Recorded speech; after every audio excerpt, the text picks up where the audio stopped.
నమస్తే రావు స్టాక్స్ కార్యక్రమానికి స్వాగతం. నేను రవిశంకర్ వెళ్ళ అనలిస్ట్ ఎంజి రావు గారు మనతో ఉన్నారు. నమస్తే ఎంజి రావు గారు. ఇవాళ షోలో ముందుగా ఇంటర్నేషనల్ అఫైర్స్ గురించి మాట్లాడదాం. మన పొరుగు దేశం బంగ్లాదేశ్ ఘర్షణలతో దాడులతో రగిలిపోతున్న పరిస్థితి. అక్కడ భారత వ్యతిరేక రాడికల్ సంస్థ ఇంక్విలాబ్ మంచ్ కన్వీనర్ హాదీ హత్యకు గురయ్యారు. దీంతో ఒక్కసారిగా భారత వ్యతిరేక నినాదాలతో అక్కడ ఉన్న పౌరులు రెచ్చిపోతున్న పరిస్థితి కనిపిస్తోంది. హిందువులకు రక్షణ లేకుండా పోయింది. హిందువులే టార్గెట్గా అక్కడ దాడులు జరుగుతూ ఉన్నాయి. ఒక హిందూ యువకుడిని కట్టేసి కొట్టి ఆ తర్వాత చెట్టుకు వేలాడదీసి నిప్పండించి చాలా దారుణంగా అతన్ని ట్రీట్ చేసిన పరిస్థితి కనిపిస్తోంది. ఈ వీడియోస్ సోషల్ మీడియాలో వైరల్ అయ్యాయి. దీంతో ఘర్షణలు అక్కడ మరింత చెలరేగిపోయే పరిస్థితి అయితే కనిపిస్తోంది. ఇప్పటికైతే బంగ్లాదేశ్లో చాలా దారుణాతి దారుణమైన పరిస్థితులు కనిపిస్తూ ఉన్నాయి.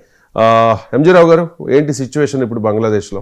ఎస్ అండి, భారతదేశంతో 4096 కిలోమీటర్ల సరిహద్దును పంచుకుంటున్న బంగ్లాదేశ్లో సుమారు 1,48,000 చదరపు కిలోమీటర్లతో ఉండి 17 కోట్ల మంది జనాభాతో ఉన్న ఇస్లామిక్ పాపులేషన్ ఎక్కువగా ఉన్న బంగ్లాదేశ్లో ఈరోజు బంగ్లాదేశ్ ఒక రకంగా చెప్పాలంటే ఒక బ్లో అవుట్ ఉందండి. బంగ్లాదేశ్లో ఒక అగ్నిపర్వతం బదలైనట్టే.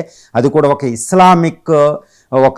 ఇస్లామిక్ రెవల్యూషన్ వస్తుందని చెప్పొచ్చు. ఇది ముఖ్యంగా భారత వ్యతిరేక ఉద్యమం అని చెప్పొచ్చు. ప్రస్తుత పరిస్థితి బంగ్లాదేశ్లో చూస్తే ఈ యొక్క షరీఫ్ ఉస్మాన్ హాదీ యొక్క డెత్ అంటే అసాసినేషన్, ఆయన హత్య అనేది ఈరోజు భారత వ్యతిరేకతను చాలా ఎక్కువ తీసుకొచ్చింది. ఎందుకంటే గత సంవత్సరం 2024 జులై రెవల్యూషన్లో షేక్ హసీనా గవర్నమెంట్ని దించడం వెనకాల కీలక పాత్ర పోషించిన ఈ ఉస్మాన్ షరీఫ్ హాదీ ఈ యొక్క హత్య అనేది ఈరోజు భారత మీదకి నెట్టడం జరిగింది ఒక రకంగా.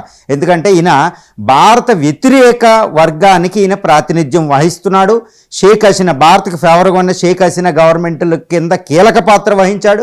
తర్వాత రీసెంట్గా గ్రేటర్ బంగ్లాదేశ్ అంటూ నార్త్ ఈస్ట్ని చికెన్ నెక్, భారతదేశ చికెన్ నెక్ వీటి సిలిగురి కారిడార్ని కలిపి ఒక గ్రేటర్ బంగ్లాదేశ్ మ్యాప్ని తయారు చేయడం వెనకాల కూడా ఇతను కీలక పాత్ర వహించాడు.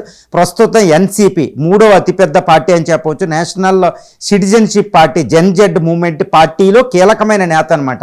ఈ హాది భారత వ్యతిరేకత ఉన్నావు కాబట్టి ఈయన చనిపోవడం వెనకాల భారత శక్తి ఉంది అన్నట్టు ఇప్పుడు బంగ్లాదేశ్లో పాకిస్తాన్ని ప్రేరేపిత ఇస్లామిక్ వర్గం, అక్కడ యూనస్ భారత వ్యతిరేక వర్గాలు చాలా తీవ్రమైన అలజడికి గురి చేస్తున్నారు. ఇప్పుడు బంగ్లాదేశ్ పీపుల్ చాలా అంటే భావోద్వేగంతో ఉన్నారు. ఎందుకంటే ఒక యువ నాయకుడు, 30 సంవత్సరాల్లో ఉన్న యువ నాయకుడు చనిపోయేటప్పటికి ఒక రకమైన ఎమోషన్స్, భారత వ్యతిరేకత వచ్చింది. ప్రస్తుతం చూస్తే ఈ ఢాకాలో ఒక భయంకరమైన అంటే భారత ఎంబసీ మీద ఢాకాలో, అదేవిధంగా చిట్టగాంగ్ భారత డిప్యూటీ హై కమిషనర్ ఆఫీసుల మీద వాళ్ళు అటాకులు చేయడం కూడా మనం ఇక్కడ చూస్తూ ఉంటున్నాం.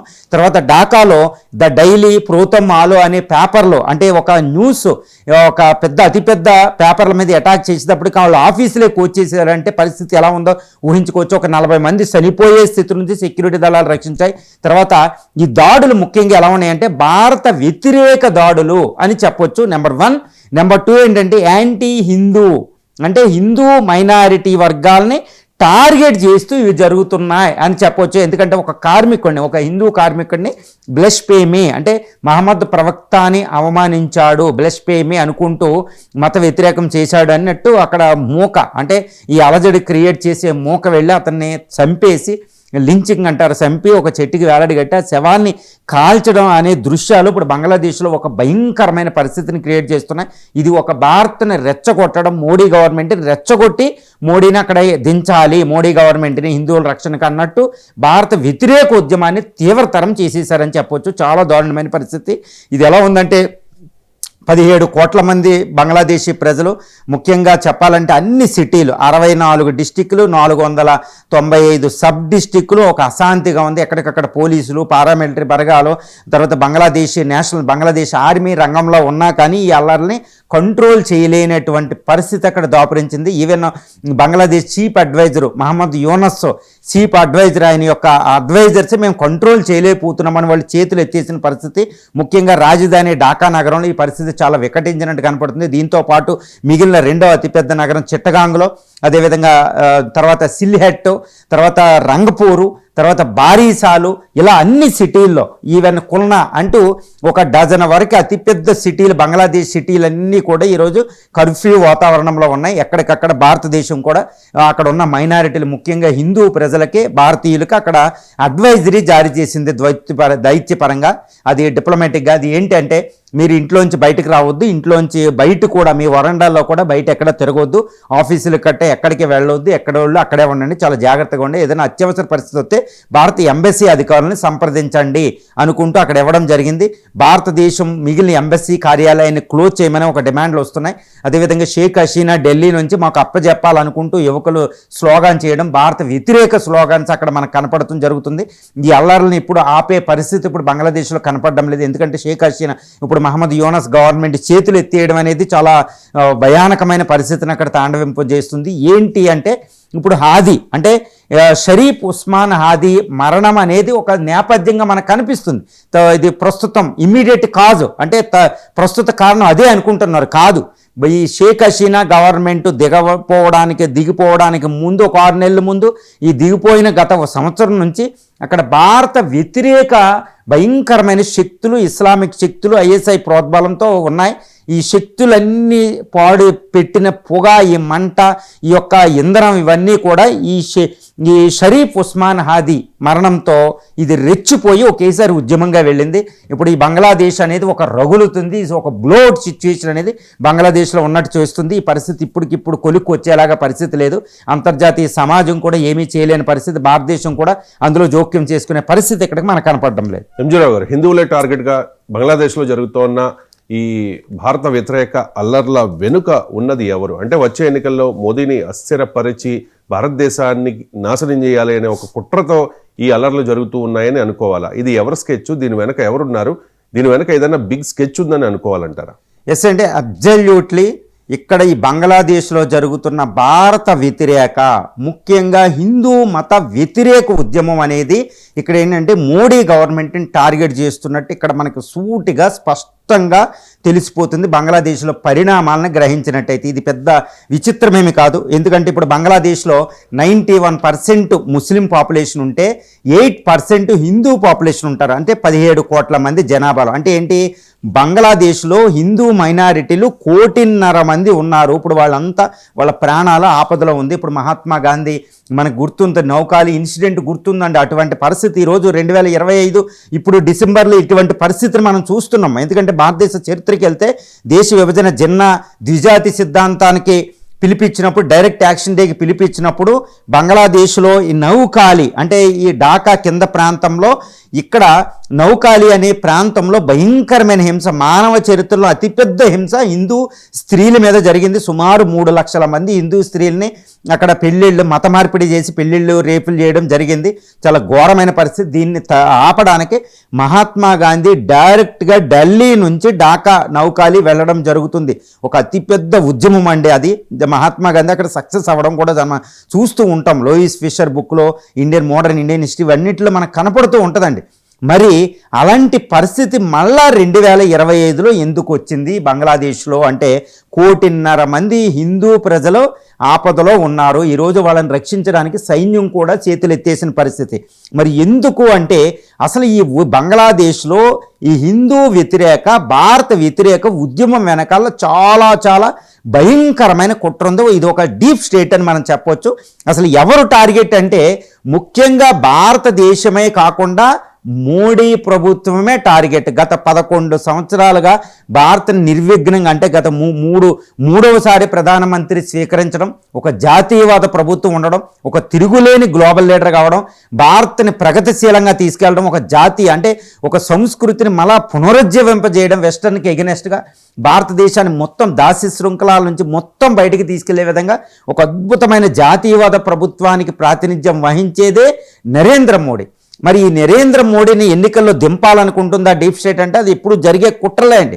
అంతర్జాతీయంగా ఎవరైనా ఒక లీడర్ మాట వినకపోతే అమెరికాలు ఇవన్నీ మనకి కుట్రల్లో భాగం ఉంటాయి. మరి ఈ మోడీ వెనకాల డీప్ స్టేట్ ఉందా, మోడీని దింపడానికి ప్రయత్నిస్తుందా అంటే ఎస్ అండి. బంగ్లాదేశ్ పరిణామాలను మనం చూడాలి, గుర్తుపెట్టుకోవాలి. చాలా పెద్ద మోటివ్ ఏంటంటే అసలు ముఖ్య ఉద్దేశం బంగ్లాదేశ్ రగులుతున్న వెనకాల ఏంటంటే మోడీ ప్రభుత్వమే టార్గెట్. మోడీని గద్దె దించాలి, మోడీ ప్రభుత్వాన్ని పతనం చేయాలి, లేదా వచ్చే లోక్సభ ఎన్నికల్లో మోడీ ప్రభుత్వాన్ని, మోడీ పార్టీ బీజేపీని ఓడించడమే లక్ష్యంగా బంగ్లాదేశ్లో డీప్ స్టేట్ పనిచేస్తుంది. అంటే ఇక్కడ పొరపాటు పడకండి. అంటే భారత ప్రతిపక్షం, ప్రధాన ప్రతిపక్షం కాంగ్రెస్ ఈ డీప్ స్టేట్లో భాగం కాదండి. మరి ఎవరు భాగం అంటే ఒక్కటే గుర్తుపెట్టుకోవాలి, అసలు ఈ బంగ్లాదేశ్లో షేక్ హసీనా ప్రభుత్వం కూలిపోవడానికి జరిగిన పెద్ద విప్లవానికి ఫండింగ్ ఎవరు చేశారు? Joe Biden. అమెరికా ప్రభుత్వం జో బిడెన్ కొన్ని $1 మిలియన్ ఇవ్వడం జరిగింది. గుర్తుపెట్టుకోవాలి, ఆ ప్రభుత్వం పతనం వెనకాల అంతకుముందు అమెరికా ప్రభుత్వం ఉంది అనేది మనకి ఇప్పుడు రిపోర్ట్లు వస్తున్నాయి. ఎందుకంటే అక్కడ రకైన్ ఐలాండ్, సెయింట్ మార్టిన్ ఐలాండ్ మీద దృష్టి పెట్టడం, అంటే మోడీ ప్రభుత్వం టార్గెట్గా అమెరికా ప్రభుత్వం అక్కడ పనిచేసిందని చెప్పుకోవచ్చు.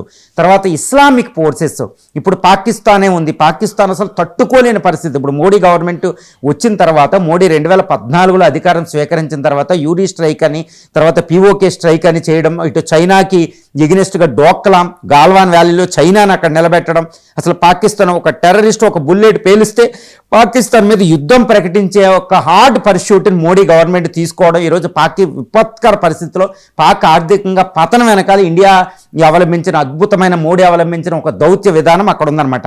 ఒక ఇస్లామిక్ ఫోర్సెస్కి, భారత వ్యతిరేక ఇస్లామిక్ ఫోర్సెస్ ఈరోజు ఏమీ చేయలేని ఒక పరిస్థితికి మోడీ గవర్నమెంట్ తీసుకొచ్చింది. కాబట్టి ఈ మోడీకి ఎగనెస్ట్గా, మోడీ ప్రభుత్వాన్ని పతనం చేయడానికి ఈ అంతర్జాతీయంగా డీప్ స్టేట్, ముఖ్యంగా పాకిస్తాన్, చైనాలు కూడా ఉన్నాయన్నమాట. అందుకే ఈరోజు పాకిస్తాన్ షేక్ హసీనా అంటే భారత్కు ఫేవర్గా ఉన్న 2006లో అధికారంలోకి వచ్చి 2024 వరకే 18 సంవత్సరాలు బంగ్లాదేశ్ని పరిపాలించిన షేక్ హసీనా ప్రభుత్వం ఒక విప్లవంతో కూలిపోయింది. అది అంత ఈజీ కాదండి, చాలా పెద్ద పెద్ద కుట్ర. ఒక రిజైమ్ చేంజ్, అమెరికా అంటూ చూడండి, ఒక రిజైమ్ చేంజ్ అనేది ఒక పెద్ద కుట్ర. ఎన్నో శక్తులు దాని వెనకాల ఉన్నాయి. ఎందుకంటే బంగ్లాదేశ్ 4096 కిలోమీటర్ల బౌండరీ, భారతదేశంతో ఎక్కువ మనం సరిహద్దును చూస్తూ ఉంటాం. అక్కడ జరిగే ప్రతీది కూడా మోడీ ప్రభుత్వానికి. ఏ విధంగా మోడీని ఇబ్బందులు పెట్టాలనుకుంటున్నారు చాలా జాగ్రత్తగా మనం చూస్తే, ఈరోజు బంగ్లాదేశ్లో ఉన్న 1.5 కోటి మంది హిందువుల ప్రొటెక్షన్ లేదు. వాళ్ళ ప్రాణాలు అరచేతిలో పెట్టుకున్నారు, వాళ్ళ ప్రాణ రక్షణ లేదు. మరి వాళ్ళ రక్షణకి ఇండియా దిగాల, మోడీ ప్రభుత్వం దిగాలంటే ప్రత్యక్ష జోక్యం చేసుకునే పరిస్థితి ఇక్కడ లేదు. చాలా కష్టం. అంతర్జాతీయ చట్టాలు భారతదేశానికి అది ఒక పెద్ద ట్రాప్. ఒకసారి ఇన్వాల్వ్ అవుతే మనం బయటికి రాలే. మరి ఒకవేళ మోడీ అక్కడ హిందువుల ప్రాణాలు రక్షించలేని పక్షంలో మరి మోడీకి ఎందుకు ప్రాబ్లం అంటే, హిందువులను రక్షించలేకపోతున్న మోడీ అంటూ భారతదేశంలో ఒక హిందూ జాతీయవాద పార్టీ అయిన బీజేపీ మీద అపవాదులు వస్తాయి. కాబట్టి ఎలక్షన్లో దీనికి సెట్ బ్యాక్ వస్తుంది. అందువల్ల ముందుకెళ్తే జోక్యం చేసుకున్నా మోడీ ప్రభుత్వానికి ప్రాబ్లమే. జోక్యం చేసుకోకపోతే అక్కడ 1.5 కోటి మంది హిందువులు రక్షించలేదని ఒక విపత్కర పరిస్థితి క్రియేట్ చేస్తారు. ఈ విధంగా డీప్ స్టేట్ చాలా పెద్ద ట్రాప్ ఈరోజు మోడీ ప్రభుత్వానికి వేసింది. ఎలా పరిష్కరిస్తుందో చూడాలన్నమాట. దీంతోపాటు ఈ యొక్క మోటివ్, ఎందుకు బంగ్లాదేశ్ని అలా అగ్నిగోళంగా తయారు చేశారు అంతర్జాతీయ శక్తులు, చైనా, పాకిస్తాన్, ఇస్లామిక్ ఫోర్సెస్, అక్కడ యూనస్ ప్రభుత్వం, భారత వ్యతిరేక యూనస్ ప్రభుత్వం, తర్వాత జైషీ ఇస్లామీ అంటూ ఇస్లామిక్ పార్టీలు ఎందుకు చేస్తున్నాయంటే, భారతదేశంతో వాళ్ళు లింక్ ఉండడం ఇష్టం లేదు. ఎందుకంటే బంగ్లాదేశ్ కల్చర్ చాలా స్పష్టంగా ఉంటుంది అనమాట. బెంగాలీ కల్చర్ ఒక అద్భుతమైన భారత ఉపఖండంలో భారత సంస్కృతి అక్కడ ఉంటుంది. కానీ వాళ్ళకి అది ఇష్టం లేదు. Islamic forces, Islamization of the Bangladesh వాళ్ళు కోరుకుంటున్నారన్నమాట. కాబట్టి బంగ్లాదేశ్ ఇస్లామైజేషన్ చేస్తే అక్కడ మనకు వచ్చేది ఏంటంటే, భారత ఉపఖండం యొక్క స్టెబిలిటీ దెబ్బతింటుంది, భారత అస్తిత్వం పడుతుందన్నమాట. దక్షిణాసియాలో అస్థిరత రాజ్యం ఏలుతుంది. ఇది అమెరికా, ఇండియా రైజ్ అవ్వకుండా ఉంటుందన్నమాట.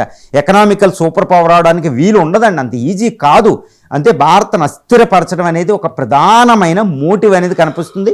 మోడీ ప్రభుత్వాన్ని గద్దె దించడం, లేకపోతే వచ్చే లోక్సభ ఎన్నికల్లో మోడీని ఓడించడానికి అక్కడ బంగ్లాదేశ్ అనే ఒక పెద్ద ట్రాప్ హిందువుల మీద దాడులతో వేశారు. అందుకని ఒక హిందూ కార్మికుడిని చంపి శవాన్ని చెట్టు కట్టి పెట్టడం అంటే మోడీ ప్రభుత్వాన్ని, మోడీని డైరెక్ట్గా టార్గెట్ చేస్తూ అక్కడ పహల్గామ్లో ఇస్లామిక్ ఉగ్రవాదులు భర్తలను చంపి స్త్రీలతో మాట్లాడడం ఎంత ఛాలెంజో, అదే రకమైన ఒక పెద్ద ట్రాప్ ఈరోజు అక్కడ వేశారు, బంగ్లాదేశ్లో వేస్తున్నారని తెలుస్తుంది.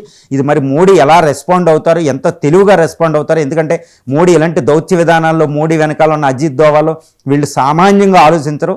ఎట్టి పరిస్థితుల్లో మనం చేసుకోగలుగుతాం. కానీ ఒక పెద్ద టార్గెట్ మోడీ, టార్గెట్ బీజేపీ అంటూ బంగ్లాదేశ్ని రగిలించడం అనేది మనం ఈరోజు బంగ్లాదేశ్లో పరిస్థితిని గమనిస్తే చూడవచ్చు. ఎంజీరావు గారు, బంగ్లాదేశ్ రగిలిపోవడానికి, అక్కడ హిందూ వ్యతిరేక అల్లర్లు జరగడానికి, భారత వ్యతిరేక దాడులు జరగడానికి గల బలమైన కారణాలు ఏంటి? ఎస్ అండి. ఇప్పుడు అసలు బంగ్లాదేశ్ అల్లర్ల వెనక కారణాలు ఏంటి?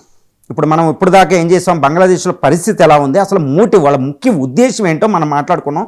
ఇప్పుడు కారణాలు ఏంటి, అసలు బంగ్లాదేశ్ అల్లర్ల వెనకాల ఎంత కారణాలు ఏంటంటే, అసలు బంగ్లాదేశ్లో అల్లర్లు రావడానికి అసలు వెసులుబాటు ఉండదండి. అది ఒక ఫాస్టెస్ట్ గ్రోయింగ్ ఎకానమీ, ఒక అద్భుతమైన ఎకానమీ. పాకిస్తాన్ కంటే చిన్నదైనా అది పాకిస్తాన్ కంటే జీడిపిలో $470 బిలియన్. అక్కడ పాకిస్తాన్ చూస్తే 320. పాకిస్తాన్ మించిపోయింది.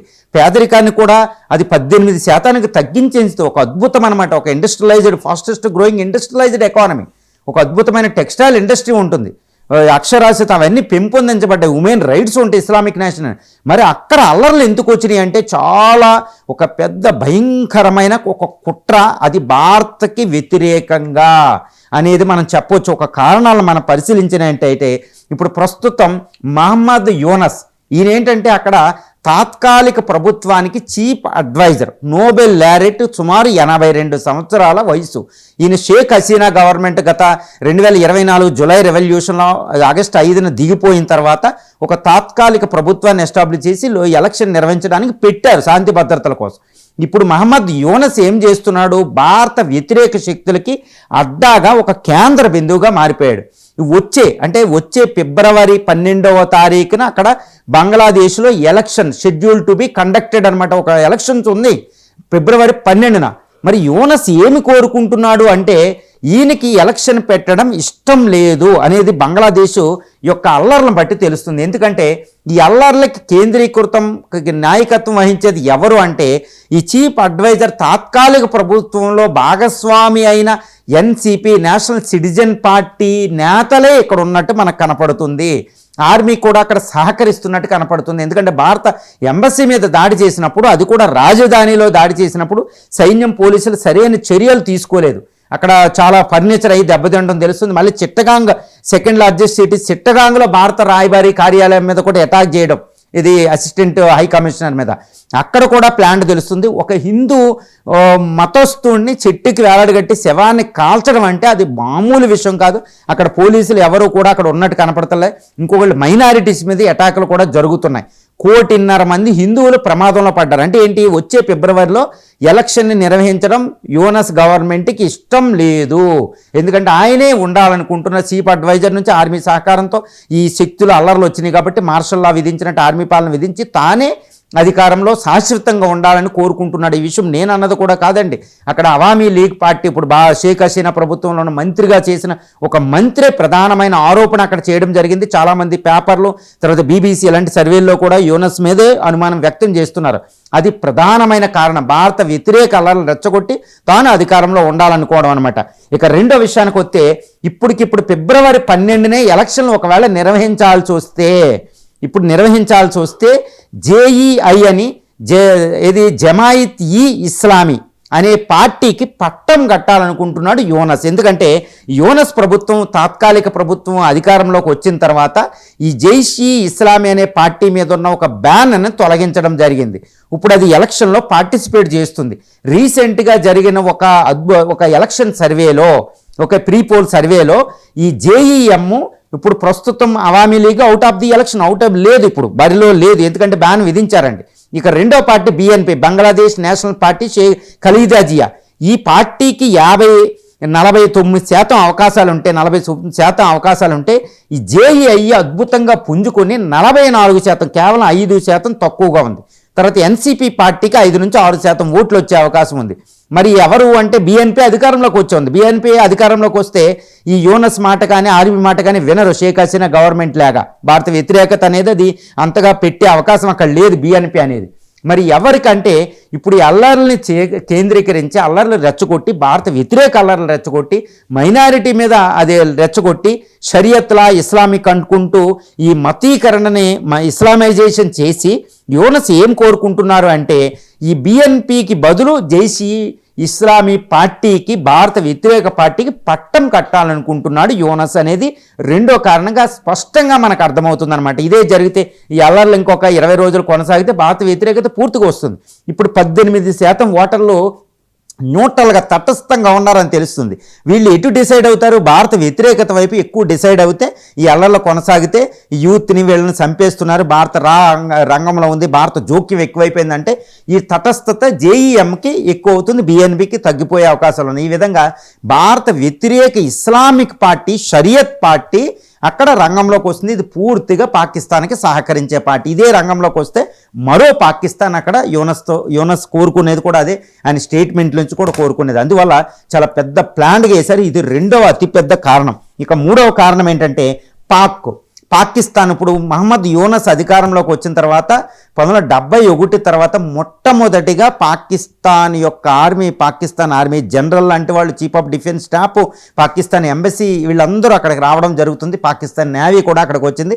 ఐఎస్ఐ కార్యకలాపాలు అక్కడ మొదలైనవి. హఫీజ్ సయీద్ వీళ్ళు జైషీ మహమ్మద్, లష్కరీ తోయిబా ఉగ్రవాద సంస్థలు తన కార్యాలయాలు ఓపెన్ చేసి రిక్రూట్మెంట్ చేస్తున్నాయి. తర్వాత మలేషియాలో దాక్కున్న Islamic radicalized leader Zakir Dhaka visit చేయబోయారు రీసెంట్గా. ఇవన్నీ ఏంటంటే భారత వ్యతిరేకంగా ఒక ఇస్లామైజేషన్ పాకిస్తాన్ చేయాలనుకుంటుంది, పగ తీర్చుకుంటుంది. పాకిస్తాన్ 1971లో బంగ్లాదేశ్ని విభజించినందుకు ఒక పగ తీర్చుకునే ఒక అవకాశం పాకిస్తాన్ ఈరోజు ఐఎస్ఐ అక్కడ చేస్తుంది. అతిపెద్ద కారణం ఈ అల్లర్ల వెనకాల, అసలు ఈ ఉస్మాన్ షరీఫ్ హాదీ చనిపోవడం వెనకాల ఎవరు కారకులు అంటే మళ్ళీ ఇదే జేఈఎం ఇస్లామిక్ పార్టీ కానీ ఐఎస్ఐ కానీ ఇది పాక్ ప్రేరేపిత ఉగ్రవాదం లాంటిదే కారణం అవుతుంది. ఎందుకంటే ఇది భారత్ మీద నేపి భారత వ్యతిరేకతను రెచ్చగొట్టడం అనేది ఇక్కడ బిగ్ స్కెచ్ మనకి ఇక్కడ కనిపిస్తుంది అనమాట.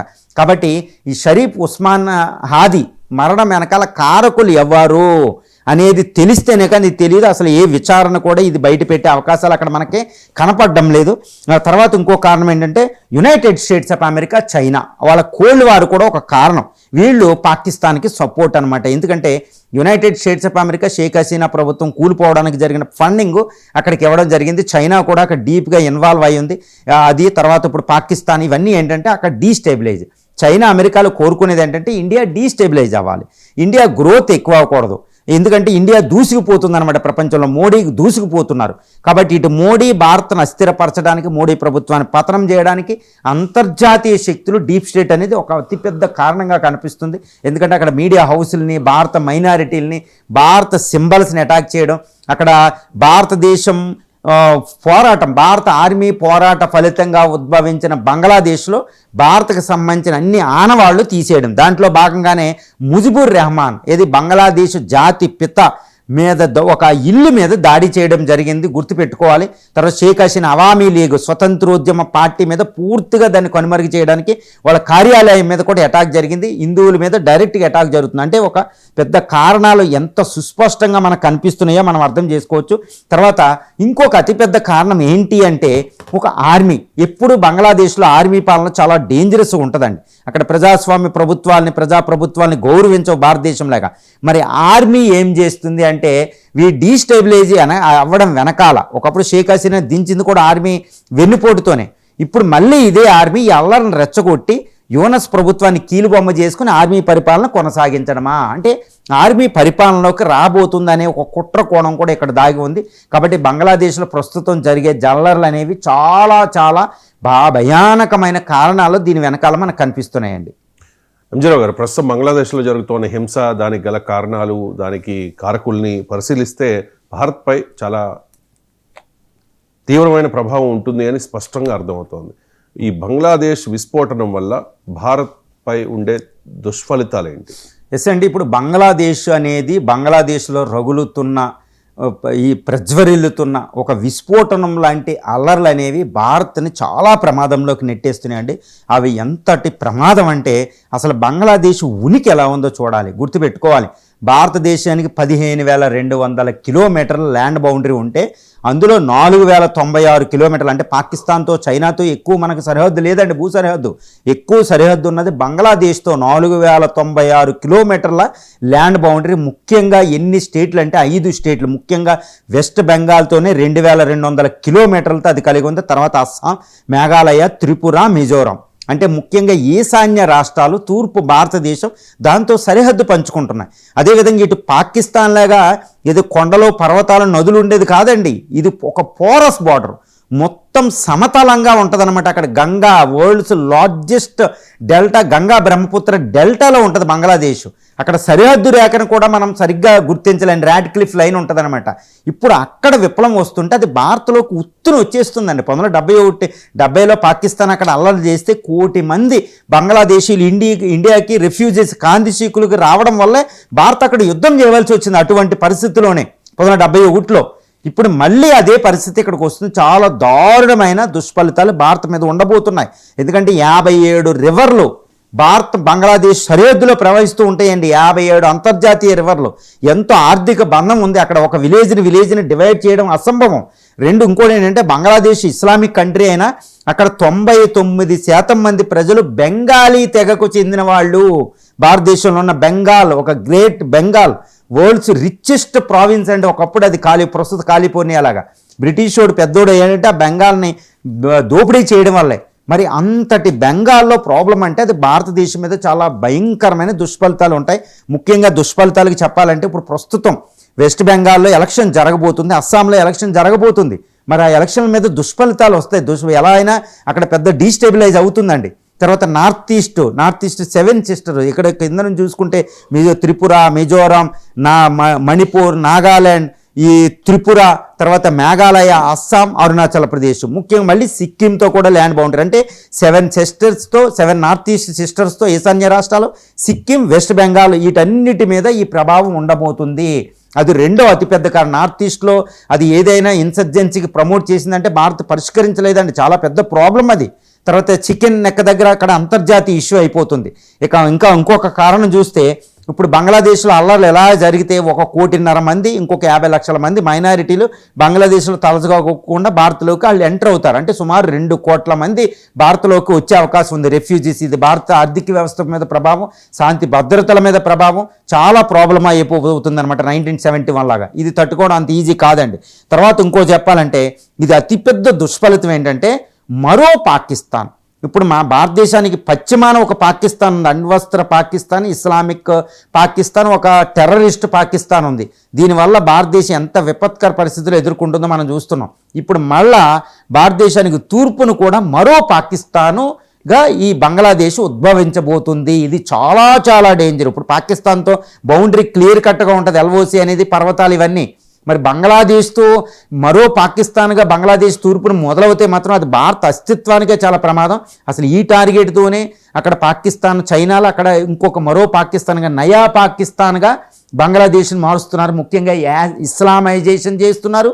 రెండోది ఏంటంటే ద్విజాతి సిద్ధాంతం, జిన్నా సిద్ధాంతం ఆధారంగా చేస్తున్నారు, షరియత్ చట్టం ఆధారంగా చేస్తున్నారు. అది చాలా పెద్ద ప్రమాదం. భారతదేశం లౌకిక రాజ్యంలో ఎంతో వైవిధ్యంగా ఉన్న చోట ఇంకో ప్యూర్లీ ఇస్లామిక్ రాజ్యం ఏర్పడడం అంటే అది మంచిది కాదు. దాంతోపాటు భారత వ్యతిరేక ఉద్యమాన్ని ఇప్పుడు ఉన్న కొత్త జనరేషన్ జెన్జెడ్లో భారత వ్యతిరేక శక్తుల్ని నరాన నూరిపోస్తున్నారు ఇస్లామిక్ శక్తులు. చాలా ప్రమాదం. అదే NCP, ఈ హదీ మరణం, ఈ gen Z movement, anti Indian movement, అది ఒక పెద్ద ప్లాన్గా జరుగుతుంది. దాని పరిణామాలు భారత్ మీద చాలా పెద్దగా ఉంటుంది.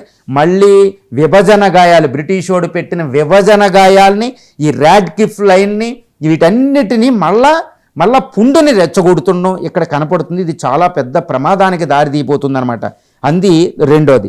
తర్వాత ముఖ్యంగా ఏంటంటే ఈ బంగ్లాదేశ్లో ఈ అస్థిరత్వ పరిస్థితులు ఇలాగే కొనసాగితే ఈ బంగ్లాదేశ్ అనేది అంతర్జాతీయ సూపర్ పవర్స్కి ఒక అడ్డాగా మారిపోతుంది.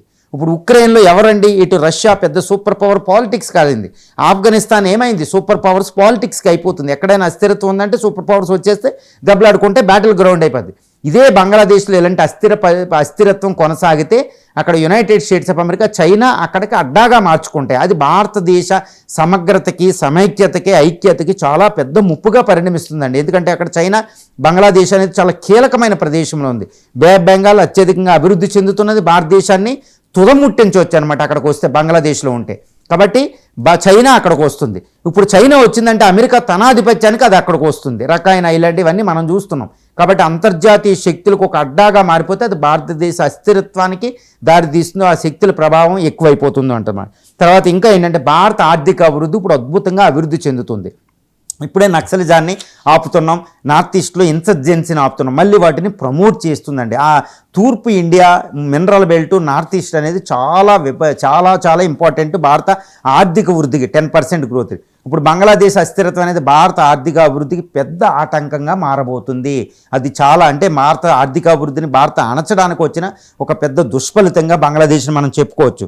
తర్వాత దీంతోపాటు ద్విజాతి సిద్ధాంతం, ఈ ద్విజాతి సిద్ధాంతాన్ని ప్రమోట్ చేస్తే మళ్ళీ బ్రిటిష్ ఓడి పెట్టిన విభజించు పాలించు ఇది ఇస్లామిక్ రెవల్యూషన్ అనేది ఇక్కడికి వస్తే భారతదేశంలో కూడా అస్థిరత్వం దారితీస్తుంది.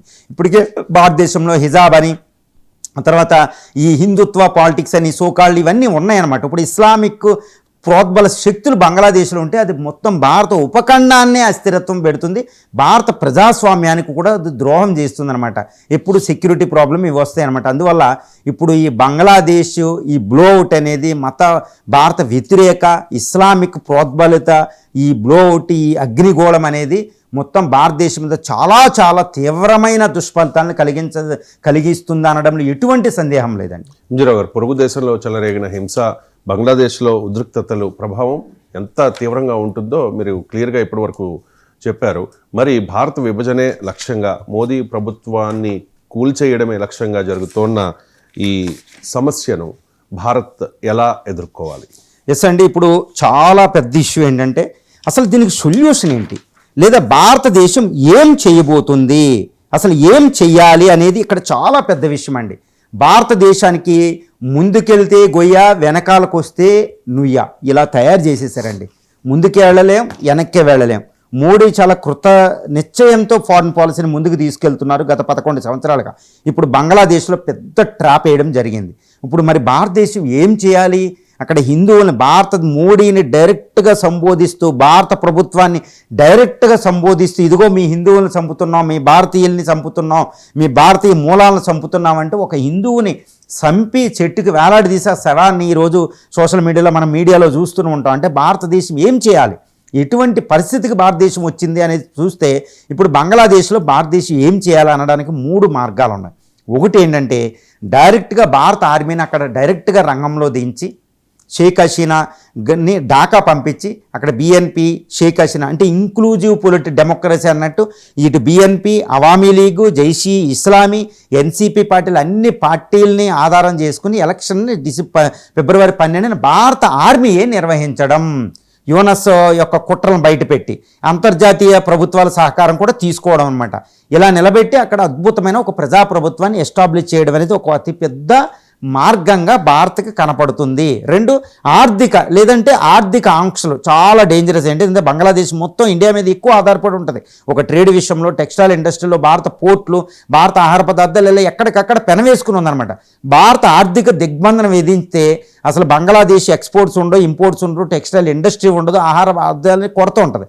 ఆర్థికాంక్షలు అది తట్టుకోలేదు. ఈ విధంగా కూడా శిక్షించవచ్చు. లేదా ఆర్మీ ఆర్థికాంక్షలు రెండింటి ద్వారా వాళ్ళని చిత్రహింసలు పాలు చేస్తే బంగ్లాదేశ్ లైన్లోకి వస్తుందన్నమాట. మరి ఇది చెయ్యొచ్చా అంటే చాలా చాలా కష్టం. ఇది చెయ్యగలిగితే అసలు ఇండియాకి పెద్ద ట్రాప్ అక్కడే. ఎందుకంటే మోడీ ప్రభుత్వాన్ని రెచ్చగొట్టి, భారతదేశాన్ని రెచ్చగొట్టి బంగ్లాదేశ్లో రంగంలో దింపితే ఇక భారతదేశం పని చాలా కష్టమండి. ఎందుకంటే ఇది ఒక పెద్ద ట్రాప్. గుర్తుపెట్టుకోండి, ఆఫ్ఘనిస్తాన్లోకి వెళ్ళిన ఏ సూపర్ పవర్ ఉండదు. ఎందుకంటే అది ఒక పెద్ద ట్రాప్ అనమాట. అందుకనే దాన్ని ఏమంటారంటే ఒక మనకు తెలుసు, ఒక సమాధుల దెబ్బ అనమాట. సూపర్ పవర్స్కి graveyard of superpowers అంటారు ఆఫ్ఘనిస్తాన్. ఇప్పుడు బంగ్లాదేశ్ అలాగే తయారైంది. ఇప్పుడు బంగ్లాదేశ్ని మన ఆర్మీ అక్కడ కొట్టాలంటే 2 రోజులు చాలా, అక్కడ గద్దె దించి ఎవరిని పెట్టాలో అక్కడ పెట్టేస్తాం. కానీ అక్కడ నుంచి బయటికి రాగలదా అంటే రాదు. ఎందుకంటే జెడ్లో భారత వ్యతిరేకత ఉంది, ఇస్లామైజేషన్ అయిపోయింది, యాంటీ ఇండియన్ ఫోర్సెస్ ఉన్నాయి, వాళ్ళు గెరిల్లా వార్ఫేర్ చేస్తారు, వాళ్ళు ఇంకా తెగిచ్చేస్తారు. చూసారు, ఇప్పటికే అంటున్నారు చూసారా భారత జోక్యం ఎలా ఉందని. భారతదేశం ఒకవేళ జోక్యం చేసుకుంది అంటే వాళ్ళకు అద్భుతమైన శక్తి వస్తుంది, ఫ్యూయల్ వస్తుంది. ఇక పాకిస్తాన్ యొక్క ఇస్లామిక్ ఫోర్సెస్ మొత్తం రిక్రూట్మెంట్ అయిపోద్ది లక్షల కొద్ది. సో భారత్కి చాలా పెద్ద ప్రమాదం. కాబట్టి డైరెక్ట్గా జోక్యం చేసుకునే పరిస్థితి భారత్కి ఏమాత్రం లేదు. మరి ఇంకో రెండో మార్గం ఏంటంటే పూర్తిగా సైలెంట్గా ఉండడం. ఈ సైలెంట్గా ఉండేది కూడా డేంజరే, పూర్తి జోక్యం చేసుకున్న డేంజరే, సైలెంట్గా ఉన్న డేంజరే. సైలెంట్గా ఉంటే ఏం చేస్తారు, ఇక భారత వ్యతిరేక శక్తులు ఇంకా వీళ్ళు ఏం చేస్తలేదని ఇంకా రెచ్చిపోతూ ఉంటారు. ఐఎస్ఐ చైనా ఇష్టం వచ్చినట్టు చేస్తే, అమెరికా వచ్చి అక్కడ ఇష్టం వచ్చినట్టు చేస్తే, అక్కడ ఇస్లామిక్ ఫోర్సెస్ జైషీ ఇస్లామిక్ అయితే వాళ్ళు ఇంక ఇష్టం వచ్చినట్టు చేస్తారు. ఇంకా బంగ్లాదేశ్లో భారతీయ కల్చర్కి బెంగాలీ కల్చర్కి సంబంధించినవి ఏవి కూడా లేకుండా చేస్తారు. అది చాలా ప్రమాదం. 1.5 కోటి మంది హిందువులను వాళ్ళు సంహరిస్తూనే ఉంటారు పారిపోయే వారికి. ఇలాంటి పరిస్థితులు మరి భారతదేశం సైలెంట్గా ఉండే మార్గం లేదు. ఇటు డైరెక్ట్గా ఇండియన్ ఆర్మీ పంపించే ఆర్థిక ఆంక్షల ద్వారా పూర్తిగా అక్కడ నేషనల్ గవర్నమెంట్ పెట్టే పరిస్థితి లేదు మోడీ ప్రభుత్వానికి, భారత ప్రభుత్వానికి. రెండు సైలెంట్గా ఉంటే ఇంకా డేంజరు. మరి ఏం చేయాలంటే మధ్య మార్గం ఒక్కటే ఈరోజు భారతదేశం ముందు ఉందండి. ఎందుకంటే మధ్య మార్గం అనేది చాలా పేషెన్స్ తోటి ఉండాలి. ఎందుకంటే మత ఉద్బల శక్తులు ఉన్నాయి అక్కడ, చాలా డేంజరస్. ఐఎస్ఐ, చైనా, పాకిస్తాను, భారత వ్యతిరేక చాలా డేంజరస్ శక్తులు ఉన్నాయన్నమాట. వీళ్ళతో చాలా జాగ్రత్తగా డీల్ చేసేంత కెపాసిటీ భారత్కు ఉంది. కానీ చాలా పేషెన్స్గా, చాలా ఓపికతో, సహనంతో, ఒక వ్యూహాత్మకంగా, ఒక స్ట్రాటజికల్గా చాలా జాగ్రత్తగా ఫోర్సెస్ న్యూట్రలైజ్ చేస్తూ అక్కడ భారత కల్చర్ని, భారతదేశం బంగ్లాదేశ్ పీపుల్తో చాలా జాగ్రత్తగా కన్విన్స్ చేయాలి. ఒక అద్భుతమైన మార్గం భారతదేశం దగ్గర ఉందండి. ఎందుకంటే ఎప్పుడూ కూడా ఎంత పెద్ద హింసలో కూడా ఒక అహింసకి ఒక తావు ఉంటుందన్నమాట. ఎప్పుడు కూడా భారతదేశం ఎప్పుడు నమ్మిద్ది మనం ఏంటంటే ఏ సమస్య అయినా పరిష్కారం అనేది పుట్టిన తర్వాతే సమస్య పుడుతుంది. ఒక మనిషికి ఒక బతుకు పుట్టే ముందే చావే నిర్ధారితం అయినప్పుడు ఒక సమస్య వచ్చినప్పుడు దానికి పరిష్కారం ఉంటుంది. భారత దౌత్య విధానం అంత ఓపికతో పనిచేస్తుంది, గుర్తుపెట్టుకోవాలి. మరి ఏం చేయాలి స్ట్రాటజీ అంటే మోడీ ప్రభుత్వం ముందున్నది ఒకటి. ఇటు పూర్తి జోక్యం ఉండకూడదు, సైలెంట్గా ఉండదు. మధ్య మార్గం ఎలా ఉండాలంటే సహనంతో కూడిన దౌత్య విధానం. భారతదేశం చూడండి, బంగ్లాదేశ్ ఏంటండి, బంగ్లాదేశ్ ఏంటి, అది ఒక బెంగాల్, ఈస్ట్ బెంగాల్. అది ఈరోజు వెస్ట్ బెంగాల్ మన దగ్గర ఉంది. బంగ్లాదేశ్ యొక్క నేషనల్ గీతం ఏంటి, అమర్ సోనర్. ఎవరు తయారు చేశారు, నజరుల్లా, రవీంద్రనాథ్ ఠాగూర్. ఒక అద్భుతమైన సంస్కృతి, దుర్గాష్టమని, ఇవన్నీ ఒక అద్భుతంగా అక్కడ అంతా ఉంది. భారత సంస్కృతితో పెనవేసుకుని ఉంది. కానీ బంగ్లాదేశ్ని అందరూ చూస్తారు, 17 కోట్ల మంది పాపులేషన్లో 91% మంది ఇస్లాం మతం ఉంది, ఇస్లాం అనుకుంటారు. కానీ ఒక్కటి గుర్తుపెట్టుకోవాలి, అక్కడ జైషీ ఇస్లామీ పార్టీకి 5% మాత్రమే ఓట్లు వచ్చాయి. బిఎన్పి కానీ సెక్యులర్ పార్టీలకే ఉండేవి. అంటే ఇస్లామిక్ ప్రోద్బల శక్తులు ఈరోజు బయటకు కనిపించేవి అక్కడ పైనే ఉన్నాయి. కానీ యాక్చువల్ బంగ్లాదేశీ పీపుల్ శాంతి కాముకులే, చాలా మంచి ప్రజలు, అద్భుతమైన ప్రాస్పారిటీ అక్కడ ఉంటుంది. మన బెంగాల్ ఒక రిచెస్ట్ ప్రావిన్స్ అండి, గుర్తుపెట్టుకోవాలి. అంటే భారతదేశానికి ముందు ఉన్నది ఏంటి, వెస్ట్ బెంగాల్, మమతా బెనర్జీ సహకారం ఇక్కడ చాలా ఇంపార్టెంట్. భారతదేశంలో అన్ని పరిస్థితుల్ని, పొలిటికల్ డిఫరెన్సెస్ని పక్కన పెట్టి బంగ్లాదేశ్లో ఇప్పుడు మన వెస్ట్ బెంగాల్లో ఉన్న మమతా బెనర్జీ, అక్కడ ఉన్న కవులు, తత్వవేత్తలు అన్ని రంగంలో దిగి ఈ యొక్క రవీంద్రనాథ్ ఠాగూర్, నజరుల్లా, బెంగాలీ సంస్కృతి, ఇస్లామిక్ సంస్కృతికి విలువ ఉండదు బంగ్లాదేశ్లో. బెంగాలీ సంస్కృతి, అందుకే పాకిస్తాన్ నుంచి అది విడిపోయింది, గుర్తుపెట్టుకోవాలి. 1971లో బెంగాలీ మూమెంట్ వచ్చి అటువంటి అద్భుతమైన బెంగాలీ మూమెంట్, బెంగాలీ బ్రదర్హుడ్ని మనం అవేకం చేయాలి చాలా ఓపికగా. అంతే బంగ్లాదేశ్ ప్రాబ్లం సాల్వ్ అయిపోతుందండి.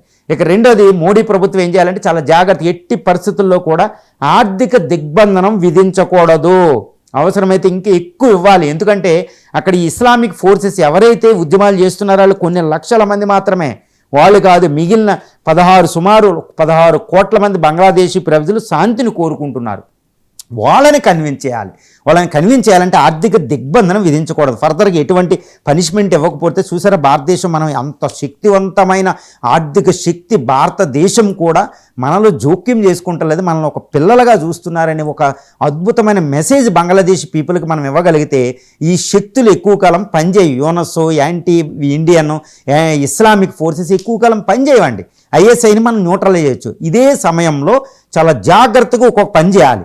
ఎందుకంటే ఈ శక్తులు ఎవరైతే శక్తులు రెచ్చగొడుతున్నారో, ఒక ఐఎస్ఐ, పాకిస్తాను, ఆ సిఐ అని, ఈ యొక్క చైనా అని, ఈ శక్తుల్ని మట్టుపెట్టడానికి, భారత వ్యతిరేక శక్తులు మట్టుపెట్టడానికి ఒక చాలా జాగ్రత్తగా మన ఐబీలు, ఇంటెలిజెన్స్ సంస్థలు ఇవన్నీ చాలా అలర్ట్గా ఉండాలి. బార్డర్ సెక్యూరిటీ, బిఎస్ఎఫ్ అని చాలా జాగ్రత్తగా ఉండి ఆ శక్తుల్ని న్యూట్రలైజ్ చేస్తూ ఉండాలి బయట. అంతేగాని పైన కాదండి, చాలా న్యూట్రలైజ్ చేయాలి. అంటే యుద్ధం అనేది ఇంటెలిజెన్స్ వార్ జరుగుతుంది, సర్వైలెన్స్ వారు, అలాంటి వారు అక్కడ చేయాలి. అంతేగాని బంగ్లాదేశ్ పీపుల్కి వాళ్ళు ఏమైనా విపత్తులు వస్తే ముందే ఆర్థిక సహాయం ఇవ్వాలి, తుఫాన్లు వస్తే ఆర్థిక సహాయం ఇవ్వాలి. చాలా జాగ్రత్తగా చేయాలి. ఎటువంటి ఆర్థిక సంక్షలు, ఒకవేళ మనకి ఏదైనా దెబ్బలు తగిలితే చాలా ఓపిక్గా చూడాలి. అంటే ఈ సొల్యూషన్ ఏంటంటే ఒక పేషెన్స్గా, ఓపికతో సహనంతో చేయాలి. ఇలా కొన్ని సంవత్సరాలు చేస్తే అక్కడ అద్భుతమైన ఎలక్షన్స్ నిర్వహించగలిగితే, అంటే అంతర్జాతీయ సహకారం సంస్థల ద్వారా మనం ఏంటంటే అక్కడ ఎలక్షన్ నిర్వహించేటట్టు చూడాలి. నిర్వహించే దాంట్లో బీఎన్పీ అధికారంలోకి వచ్చేటట్టు మనం ట్రై చేయాలండి. ఎందుకంటే బంగ్లాదేశ్ నేషనలిస్ట్ పార్టీ ఖలీదిజియా చాలా బెటర్ అనమాట. అక్కడ ఇస్లామిక్ జైషీ, ఇస్లామిక్ ఎన్సిపి పార్టీలతో పోలిస్తే ఆ ప్రభుత్వం వస్తే ఆ ప్రభుత్వానికి మనం సహకరిస్తే అదే భారత అనుకూలమైన పార్టీగా ఉండబోతుంది. ఎందుకంటే ఒకటి గుర్తుపెట్టుకోవాలి, బంగ్లాదేశ్ అస్తిత్వమే ఉండదు ఇండియా సహకారం లేకపోతే. 57 నదులు వెళుతున్నాయి. ఇప్పుడు గంగా వాటర్ ట్రీటీ మనం ఆపేయచ్చు, అది దాని ఆపితే ప్రమాదంలో పడిపోతుంది. బంగ్లాదేశ్కి అగ్రికల్చర్కే వాటర్ ఉండదు. కానీ ఇది 2026 డిసెంబర్లో ఇంకో ఒప్పందం చేసుకోవాలి. మరి ఏ ప్రభుత్వం అధికారంలోకి వచ్చిన, ఇస్లామిక్ ప్రభుత్వం అధికారంలోకి వచ్చిన బంగ్లాదేశ్తో ఇండియాతో సహకారం లేకపోతే బంగ్లాదేశ్ పీపుల్కి వ్యవసాయమే ఉండదు. కాబట్టి అది ఎక్కడికి వెళ్ళలేదు. అంతర్జాతీయ ట్రేడ్లో అది 50% ఇండియాతో జరుగుతుంది. కాబట్టి ఇండియా సహకారం దానికి కావాలి. తర్వాత ఇండియా పోర్ట్లు కలకటావి కావాలి, లేకపోతే వాళ్ళు ట్రేడ్ కూడా చేయలేరు. ఇండియన్ నేవీ దిగ్బంధనం చేస్తే అసలు బంగ్లాదేశ్ కదలదు.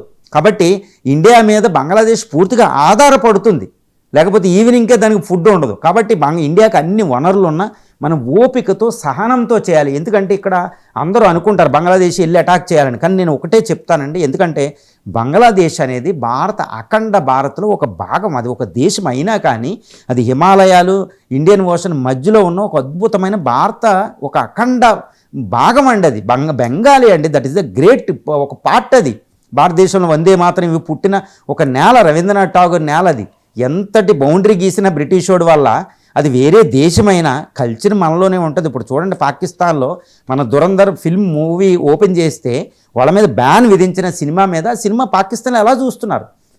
పాకిస్తాన్లో వాడే ప్రతి సాధనం ఎక్కడ చూడండి, ఏ విషయమైన ఒక సినిమాల నుంచి కల్చర్ అయినా, భారత నోవెల్స్ అయినా, ఏదైనా పాకిస్తాన్ కల్చర్ మన ఉంటుందన్నమాట. వాళ్ళు మతీకరణగా వచ్చిందనమాట. బ్రిటిషోడు పెట్టిన అగ్ని ఇప్పుడే చల్లారలే.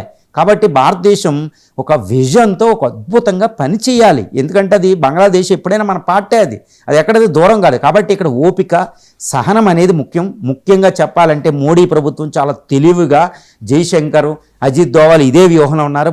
మోడీ కూడా చాలా అత్యవసర సమావేశం ఇప్పుడు బయటికి చెప్పరండి. అత్యవసర సమావేశం, cabinet committee on security, immediate meaning బయట చెప్పరు. భారతదేశం ఎక్కడ టెన్షన్ పడుతుందని తెలియదు, కాకపోతే భారతదేశం చాలా టెన్షన్ పడుతుంది. పహల్గామ్ అటాక్ లాగా చాలా జాగ్రత్తగా దాన్ని ఒక ప్లాన్ ప్రకారం ఓపికతో వెళ్తుంది. మోడీ ప్రభుత్వం అనుకుంటారు ఎక్కడ హాట్ పర్ష్యూట్. మోడీకి తెలుసు ఎక్కడ యుద్ధాన్ని చేయాలి, ఎక్కడ ఆయుధాన్ని ఎక్కిపెట్టకూడదు, ఎక్కడ శాంతి పౌరాలను విసరాలనేది ఇప్పుడు భారత ప్రభుత్వం ఒక అద్భుతమైన దౌత్యానికి మోడీ ప్రభుత్వం తెరదించబోతుంది. ఒక అద్భుతం మనకు ఆవిష్కృతం. బంగ్లాదేశ్ చూడండి, ఫిబ్రవరిలో ఎలక్షన్ ఒక శాంతి నెలకొల్పుతుంది. బంగ్లాదేశ్ ఎప్పుడూ మనతో సంబంధాలు ఉంటుందని మనం చెప్పొచ్చు. రైట్. ఇక షేక్ హసీనా ప్రజెంట్ ఢిల్లీలో ఆశ్రయం పొందుతూ ఉన్నారు. అంటే ఇదేనా రీజన్ బంగ్లాదేశ్లో అల్లర్ల వెనుక, హిందూ వ్యతిరేక, భారత వ్యతిరేక అల్లర్ల వెనుక కారణం ఇదేనా? అండ్ షేక్ హసీనా విషయంలో భారత్ ఏం చేయాలి? షేక్ హసీనాను బంగ్లాదేశ్కి అప్పచెప్పేస్తే ఈ ప్రాబ్లం సాల్వ్ అయిపోతుందా? ఎస్ అండి. ఇప్పుడు బంగ్లాదేశ్లో అల్లర్లో ప్రధానమైన ఒక డిమాండ్ ఏంటంటే భారతదేశం జోక్యం చేసుకోకూడదు. అదేవిధంగా నవంబరు 17వ తారీఖున షేక్ హసీనాకి అక్కడ ఉరి శిక్ష విధించడం జరిగింది. మనందరికీ తెలుసు. ఇది ఇంటర్నేషనల్ ట్రిబ్యునల్ ఆఫ్ బంగ్లాదేశ్ ఉరి శిక్ష విధించింది.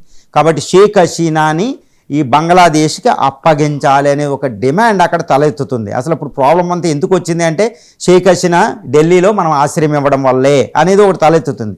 మరి షేక్ హసీనాని బంగ్లాదేశ్కి అప్పగించాలంటే ఇంపాసిబుల్. అంటే భారతదేశం అప్పగిస్తే ఆ శక్తులకి, ఆ భారత వ్యతిరేక ఇస్లామిక్ శక్తులకి మనం లొంగిపోయినట్టు అవుతుంది. అది చాలా రాంగ్ మెసేజ్ అవుతుంది. భారతదేశంలో మిగిలిన నైబరింగ్ కంట్రీస్ ఎవరూ కూడా మనల్ని నమ్మరు, ఆ నేతలు భవిష్యత్తులో. కాబట్టి షేక్ హసీనా, ఎందుకంటే షేక్ హసీనా అవామీ లీగ్ పార్టీకి ఇప్పటికి కూడా కోట్ల మంది అక్కడ మద్దతు ఉంది. ఎందుకంటే గత 18 సంవత్సరాలకు అధికారంలో ఉండే అతిపెద్ద పొలిటికల్ పార్టీ అండి అది కూడా ఆ జాతిపిత, బంగ్లా జాతిపిత షేక్ ముజిబుర్ రెహమాన్ స్థాపించిన పార్టీ అది. ఆ పార్టీకి ఇప్పుడు సుమారు 4-5 కోట్ల మంది క్యాడర్ అక్కడ ఉంది. మరి అలాంటి పార్టీ నేతకు అంత సపోర్ట్ ఉండగా మనం ఆవిడ్ని సింపుల్గా అప్పచెప్పితే లొంగిపోయినట్టు. కాబట్టి షేక్ హసీనాని మనం అప్పగించడానికి లేదు. ఎందుకంటే గత జులైలో రెవల్యూషన్ వచ్చిన తర్వాత ఆగస్టు 5వ తారీఖు 2024 పదవి దిగిపోయిన తర్వాత త్రిపుర మీదుగా న్యూఢిల్లీ వచ్చి ఇక్కడ ఆశ్రయం పొందుతున్నారు. అప్పటి నుంచి భారత్ అద్భుతమైన ఆశ్రయం ఇస్తుంది. కానీ భారతదేశం ఒకటే చెప్తుంది, ఏమనంటే మేము ఆవిడ్ని పొలిటికల్ కార్యకలాపాలకు అనుమతించడం లేదు. ఆవిడ సోషల్ మీడియా, ఆవిడ మొబైల్ ద్వారా ఆవిడ కమ్యూనికేట్ అవుతుంది, దాన్ని మేము నిరోధించలేం, వాళ్ళకి హక్కులు ఉంటాయి కాబట్టి. అంటే బంగ్లాదేశ్ వ్యతిరేక శక్తులకి మేము అడ్డా కాదు అని చెప్తుంది. కానీ షేక్ హసీనాను వాళ్ళు ఇవ్వమని డిమాండ్ చేస్తున్నారు. ముఖ్యంగా యూనస్ ప్రభుత్వం ఒత్తిడి తీసుకొస్తుంది. బంగ్లాదేశ్ ప్రభుత్వం అడిగింది కూడా, లెటర్ ద్వారా దౌత్యపరంగా కూడా అడిగింది. మరి ఇప్పుడు అక్కడ ఇస్లామిక్ శక్తులు, భారత వ్యతిరేక శక్తులు రెచ్చిపోతున్నాయి. షేక్ హసీనాను అక్కడ పెట్టుకుని ఆవిడ వాడి బంగ్లాదేశ్ని అణిచేస్తున్నారు, జోక్యం చేసుకుంటున్నారని. మరి ఇప్పుడు ఇండియా ఏం చేయాలి? షేక్ హసీనాను అప్పగించడానికి లేదు. అలా అని ఢాకాకు పంపిస్తే ఆవిడ ఊరేసేస్తారు, అసలు తిరుగులేదు. మరి ఏం చేయాలి అంటే ఢిల్లీలో పెట్టుకోవడమా, లేదా మూడో దేశం పంపించాలా? ఎప్పుడు మనకు ఒకటి ఉంటుందండి. ఇప్పుడు ముషరాఫ్, ఇప్పుడు పాకిస్తాన్ అలాంటి ప్రాబ్లమ్స్ వస్తే అక్కడ సౌదీ అరేబియా, వేరే ఇస్లామిక్ కంట్రీ దుబాయ్ కానీ లేదా లండన్ కానీ వెళ్తారు. అక్కడ బెనజర్ భుట్టో లండన్లో తలదాచుకున్నారు చాలా కాలం. తర్వాత నవాజ్ షరీఫ్ కూడా బయట దేశంలో దుబాయ్లో ఉండే, తర్వాత పరిస్థితులు అనుకూలించిన తర్వాత అక్కడ పాకిస్తాన్ రావడం జరిగింది. మరి షేక్ హసీనా అని మనకి కూడా ఒక మార్గం ఉంది, ఆవిడని లండన్ పంపించడం. లండన్ అంటే అక్కడ అక్కడంటి వాళ్ళకి రిఫ్యూజీస్ ఇస్తూ ఉంటారు అక్కడ వెస్ట్రన్ కంట్రీస్, ముఖ్యంగా లండన్ తటస్థ దేశంగా. కాబట్టి ఆవిడని లండన్ సేఫ్ ఈవెన్గా ఆవిడ మనం కాదు, ఆవిడ వెళ్ళిపోయేటట్టు చేయడం అనమాట. దానివల్ల ఆవిడ రక్షణ ఉంటుంది, భారతదేశం ఆవిడని రక్షించినట్టు అవుతుంది, ఇప్పుడు దాకా బంగ్లాదేశ్కి అప్పగించకపోవడం అవుతుంది. కాబట్టి షేక్ హసీనా లండన్కి పంపించడం ఒక మార్గం. కానీ భారత ప్రభుత్వం, మోడీ ప్రభుత్వం మాత్రం ఇచ్చిన మాట తప్పను, భారతదేశం అంతే, భారత సంస్కృతి అంతే, భారత సంస్కృతి మాట్లాడుతుంది. కాబట్టి ఎవరికైనా ఆశ్రయం ఇస్తే శ్రీరామచంద్రుడు ఇచ్చినట్టు ఇంకా తుద వరకు ఇస్తామన్నట్టే ఉండాలి.